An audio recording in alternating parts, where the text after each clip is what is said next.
4லேருந்து ஒரு 5 table spoon எண்ணெய் இருக்கும். எண்ணெய் சூடாகட்டும். எண்ணெய் சூடானதும் 3 கிராம்பு சேர்த்துக்கலாம். பட் மீடியம் சைஸாக ஒரு பெரிய வெங்காயம் நீளமாக நறுக்குனதை சேர்த்துக்கலாம்.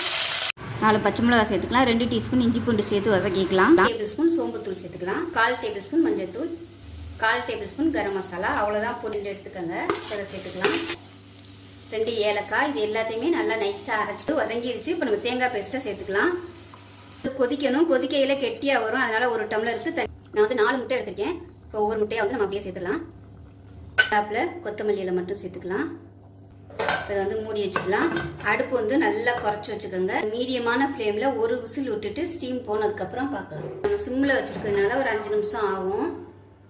இப்போ தாளிக்கிற பேன் எடுத்துக்கலாம். இது வந்து கொஞ்சமாக எண்ணெய் விட்டுக்கலாம். நான் வந்து 1 டீஸ்பூன் போல் கடுகு சேர்த்துக்கலாம். கருவேப்பிலை சேர்த்துக்கலாம்.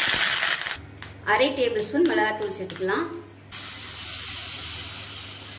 அருமையான முட்டைக்கறி ரெடி ஆயிடுச்சு.